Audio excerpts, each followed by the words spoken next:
Okay. So, cue the intro. I have never watched the Star Wars movies, so I've decided to play the games and all that, but guys, I have a question. Why is no one recommending this game? I have barely seen it mentioned in any Star Wars game discussions, and honestly, this is one of the best Star Wars games I've played so far. Am I saying something controversial here? I'm jumping a bit ahead. Hi everyone, my name is Vlacis and this is the first time I'm pronouncing the name of the channel, so if you were wondering how that is pronounced, well, there you go.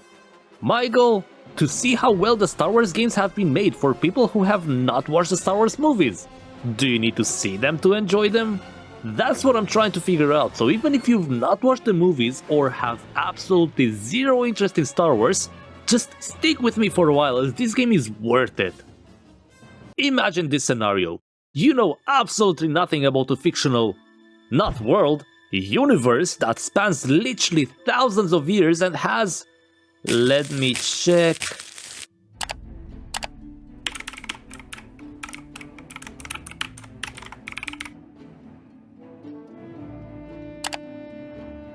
How many games? Over 100 games about it.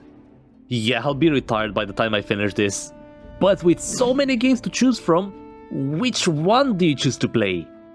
I've been having choice paralysis for the 3 starters in the Pokemon games. How do you think choosing from hundreds of games feels like? Well, the answer is, you don't choose. You shut up and listen to what the fans are recommending. Now, if you go on any forums or read through the comments of my previous videos, especially the earlier ones, you will see mainly 3 titles. Star Wars Knights of the Old Republic, Star Wars Jedi Knight, and Star Wars Battlefront. And those 3 titles, they are recommended for a reason. These are the main 3 pillars of entering to the Star Wars universe when it comes to games.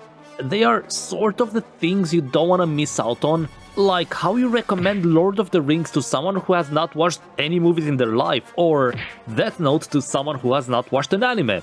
Anyway, I've played all 3 of them now, so let me tell you. They are absolutely fantastic, with each having completely different gameplays, strengths, and weaknesses.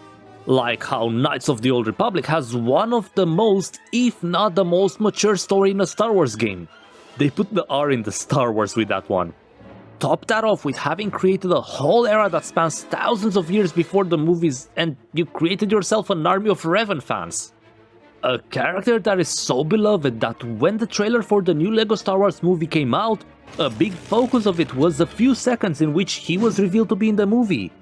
Or how Jedi Knight nailed the lightsaber and force power fights to make you feel like you're a true Jedi. Or how Battlefront saw the franchise battlefield and went, yeah, but it's missing cousin It from the Addams family holding a bow that shoots lasers. So that's why he never showed his arms. And these are all great, but we're not here to talk about them. I'm 1 page in the script and I barely mentioned the game that this video is about. Star Wars Jedi: The Fallen Order. There, that's better. You still with me? Good, I promise this setup is for a good reason. Because someone commented in my previous video saying how this game is the only game in the franchise that happens during the High Republic era. And of course my brain went, ooh, New Republic. Okay, wait, no, not that New Republic. A republic I've never heard of before? So the Star Wars history seems to be split in different republics like Old Republic and New Republic. Now, this is an oversimplification, but I'm not oversimplifying it because I don't trust that you would understand, but because I don't trust myself that I truly understand. But when I learned that, I thought, of course I had to say hi to this republic. And so that brings us to Star Wars Jedi: The Fallen Order. Second time I'm mentioning it now. See, this video is about this game. This is a new Star Wars game that recently came out in 2019 and... Wait, what do you mean 2019 is a long time ago? It's just 7 years ago! God, no, 2019 was just last Christmas, no? Yeah, so maybe it's not new, but it's one of the most recent games in the franchise, and from the first minute you boot up the game and you play it, you will know that. This game is absolutely gorgeous. Playing the other games in the series, it's easy to forget how insignificant everyone looks compared to the machines and spaceships that are being built. If that's how massive a spaceship is, can you imagine how massive a space cruise ship is? You just have to be careful when cruising around Hoth. Every planet you get to explore in this game is vastly different from each other and looks stunning in their own way. Of course, graphics should never be the focus of the game, especially nowadays with the prices of these GPUs. Time to go back to Game Boy Advance graphics. But when the amazing graphics combined with well-optimized games are just an addition to the overall experience, you may just have hit the jackpot. Because in this case, the graphics just enhance the experience. So, what is this experience? Well, in this game you play as Joker from the Gotham series. Somehow he managed to sneak into the Star Wars universe and is now pretending to be Cal Kestis. Real tragedy. An unassuming kid working in a spaceship scrapyard living from paycheck to paycheck. But this kid, he's not just a normal kid. He's hiding something. And I'm not talking about him having to staple his own face back together or being a mass murderer. No, this is much worse because he is... I can't even bring myself to say it. He is a Jedi. Now, for the other two people on this planet that have not watched the Star Wars movies, let me explain why this is important. So, Jedi? Jedi are the good people. For the most part. Jedi are the peacekeepers in the Star Wars universe, and if Sith weren't a thing, it wouldn't be called Star Wars, it would be called Star Peace, because they would maintain that peace under the rule of their Iron Force Fist. The issue is that a few years before the start of the game, the current ruling party of the universe decided that they are too dangerous to be kept alive, so they decided to get rid of them. And so they gave out the order to exterminate all the Jedis, which would be known as the Order 66. Asher? Are you okay? See guys, I am learning. If you would have asked me what this order was 2 games ago, I would have not passed the test, but I studied. Luckily, when the order was ordered, Cal was one of the few people to survive it. But that's all he did, survive it. Heck, he was 12 years old when it happened. The fact that he is still alive is impressive. So now he hides his powers and works as a scrap mechanic. That is until he gets pulled into a situation... No, wait, it's the other way around. His best friend gets into a situation where he has to be force-pulled by Cal in order to save his life. And this is bad. Using your force in this period was a no-no. You just put a target on your head. Somehow the dark stormtroopers known as the Inquisitors find about it and he has to escape them after his BFF got killed. But don't worry guys, Cal will soon find a BFF replacement. I'll get to that in a bit. So after going through a crazy cinematic experience where Cal barely escapes the pursuit from this Sith lady... No, I can't call her a Sith, at least I know that. I don't know how to describe a Sith, but I know when I see one. Still, after barely escaping out of that planet and meeting this crew of 2 people, Cal's mission becomes clear. To rebuild the Jedi Council. Cal, that is not the Jedi Council, that is a space banjo. Howling at that drippy old hunk of moon. You know what? Keep going. You seem quite good at it. I wouldn't say the story was the most in-depth story I've ever experienced. If you want a mature in-depth story, you'd have to play Knights of the Old Republic because that game basically deconstructs what it means to be a Jedi or a Sith in a philosophical way. This game doesn't do that. This game takes you on an adventure across multiple planets with the goal being to find the saved records of the children who could become the next generation of Jedis. And that adventure doesn't have to be the most in-depth one, because it's not about the story, it's about the experience. It's about an old dying Jedi leaving a very important item for future generations. This one unique item in the universe that could help restore the Jedi Order. An item so unique that you could call it a treasure. You want my treasure? You can have it. I left everything I gathered in one place. Now you just have to find it. So now we have to go on a journey to find that one item. The One Piece. And so the golden era of Jedis has begun. Now hold on, we're still a few movies too early to say that. This game was unlike any other Star Wars games I've played so far. I could sit here and tell you about how cool the gameplay is, like how excited I was to find out that you can in fact have a double-bladed lightsaber. Not to be confused with double lightsaber. or how good it felt to use all the Force powers not only to defeat the enemies but to use them to traverse the map.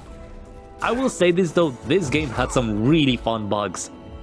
Look at this guy falling in slow motion after I pushed him, that is so stupid, right Cal? Cal? Are you alright? Anyway, I'll leave him be as we have other things to discuss. You see, when I started making these Star Wars videos, I thought that the only games that would be able to be enjoyed by someone who has not watched the movies would be the ones that have the main focus as the gameplay. And there are many games in the Star Wars universe that are enjoyable specifically for their gameplay. Heck, even this. And you'd be surprised to find out that despite how it looks, this is not similar to Dark Souls. Sure, the battles might look like that, but a big portion of the game you'll be spending doing puzzles. It's a puzzle Souls game. But I wouldn't even say that's what makes this game enjoyable.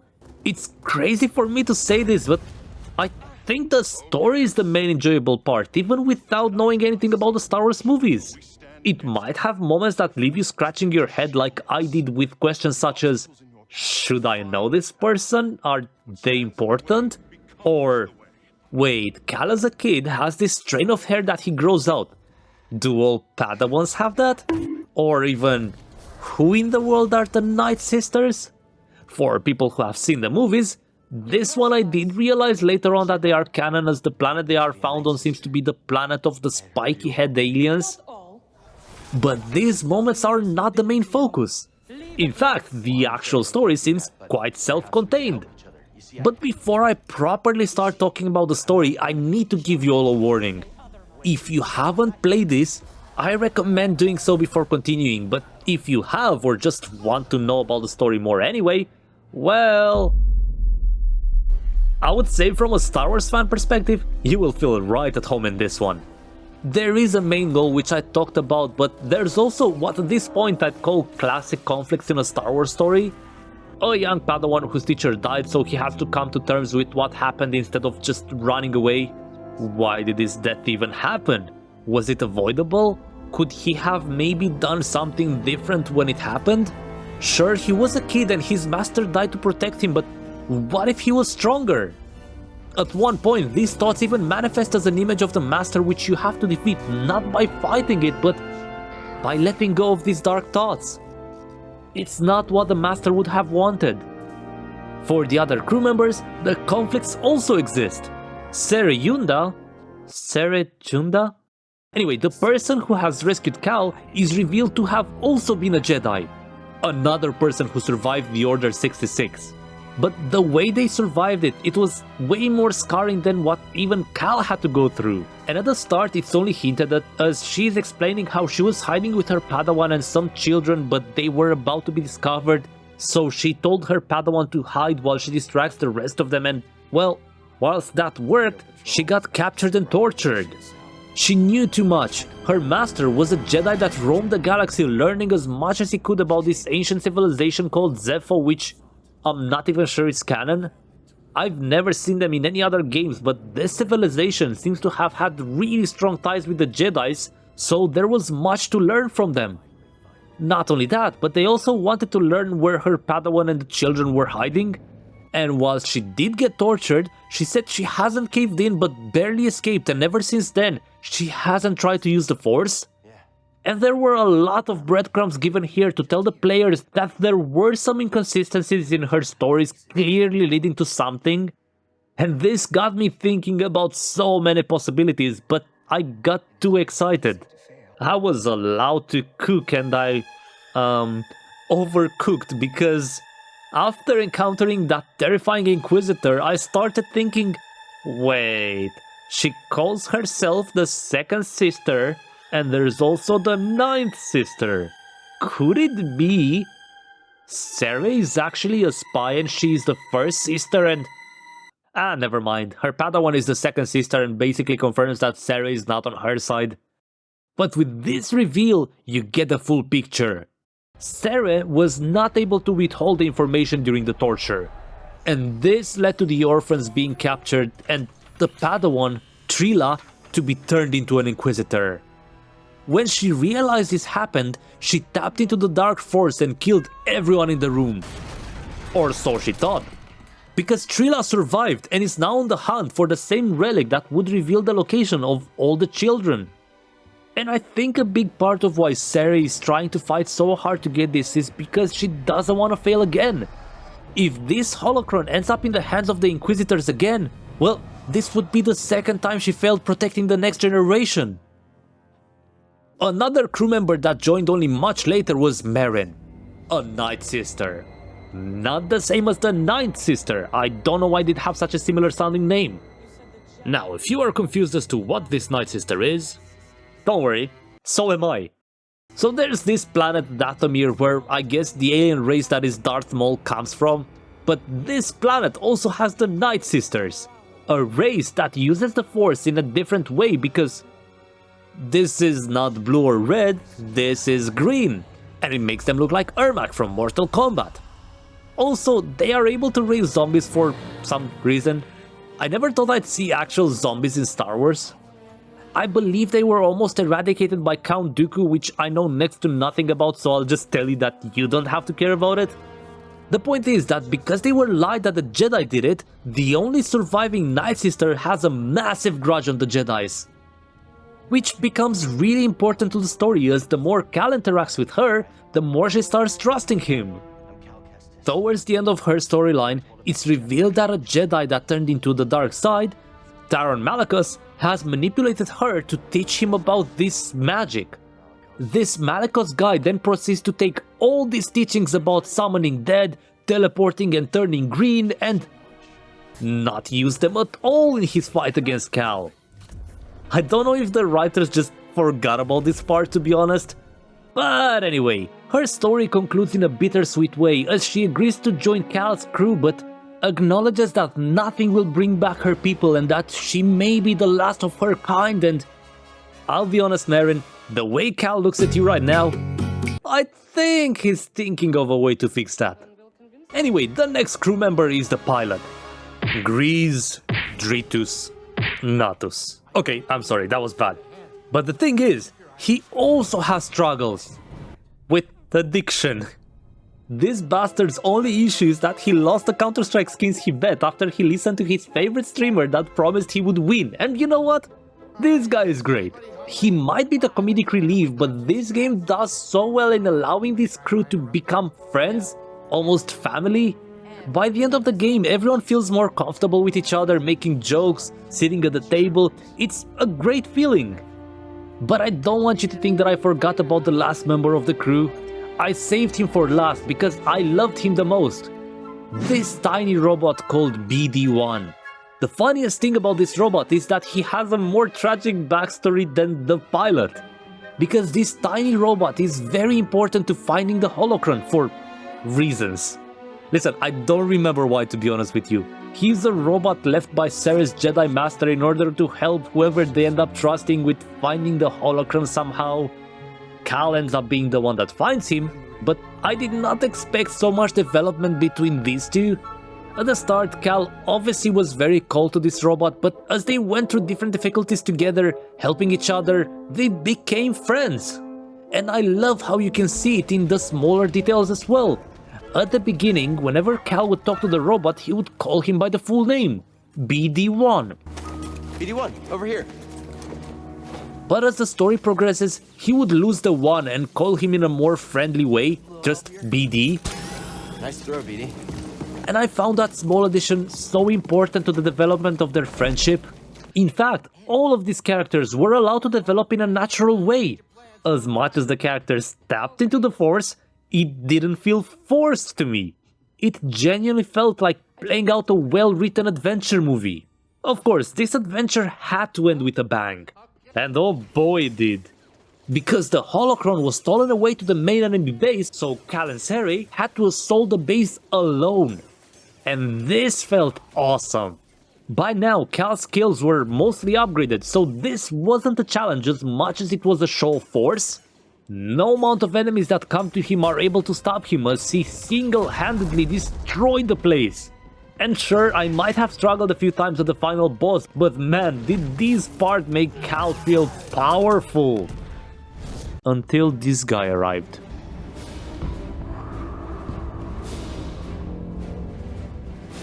Yeah, Darth Vader is in this game. Throughout the story, it was kind of hinted that he would be, but it was mostly a he whose name shall not be spoken. But he was here now, and he was here to properly show what being powerful meant. Because from the moment he appeared, this wasn't a Souls-like game anymore. It was a Resident Evil experience. Cal could do absolutely nothing but run in the face of true power. Even running was made nigh impossible, as Darth Vader did not even have to run to catch up with him. He would just bend absolutely everything with the Force. I definitely never played a game that showed just how powerful Darth Vader really is. It was such an amazing scene. This is how terrifying he is compared to normal people. Luckily though, both Cal and Sari managed to escape with the holocron by pure luck. But the story had one more surprise up its sleeve. Because throughout the game, it was hinted that even if they find these children, they'll just endanger them. Cal might be able to train them, but will he be able to protect them? So what can he do? Well, nothing but listen to the words of his master. Trust only the Force. With that in mind, he destroyed the holocron to make sure these kids would not be at risk to be killed. And whilst I'm not 100% sure what Luke's age would have been around this time, I imagine he was born and was one of the children, so this would be an amazing side story that directly impacted the main story. If Cal would have not destroyed this holocron, well then maybe the whole events of the Star Wars movies would have not happened. Now, sure, I might have some gripes with the last decision with leaving everything to the Force, but that's because I don't really understand much about it. This Force seems to have a will of its own, sure, but given how many thousands of years it operated, it doesn't seem to me that the ultimate goal is absolute peace. It seems to oscillate between evil conquering the universe or the good conquering it. Maybe someone can explain in the comments. But that was just the story aspect of the game. It's not the only reason why it felt like a cinematic experience. The gameplay also had to do with it, because from time to time, playing this game felt like playing God of War in how large the scope of the world is. It did things I honestly did not expect. For example, one of the planets Cal has to go to is Kashyyyk, but Kashyyyk is in the middle of a rebellion as we land, and so there is a lot of fighting going around it. So what does Cal decide to do to help? Well, obviously he decides to free plunge into the water, swim to the nearest AT-AT walker, climb it as if you are climbing Kronos, whilst the AT-AT walker keeps moving, hijacking said AT-AT walker and just start shooting down all the stormtroopers. And of course, this wouldn't feel like God of War if it didn't have a scene where you have to take down a massive flying enemy by riding it as it's flying and constantly falling down, but somehow managing to always land on its back. Yeah, this game is great. It felt like it had a bit of everything. Amazing graphics, well-written story, a great world to explore, satisfying combat, no microtransactions, you name it. Is it a perfect Star Wars game? Maybe not, but it's one of the most Star Wars games I've played so far. From start to finish, it just felt like you are playing out a Star Wars movie or episode of a series. Or at least that's how I imagine it would play out. Maybe I'm completely wrong, I'll find out one day. Given all that, I do wonder what makes it so that this game doesn't get as recommended as the other Star Wars games. It's certainly not because it's a bad game. I would find it very hard to have an argument that this is bad. I'd like to hear your opinion in the comments. What do you think? And whilst you're there, if you did enjoy this video, it would help a lot if you also force push the subscribe button. May the force push be with you. Anyway, that will be all for this video. I'll see you in the next one, everyone. Bye!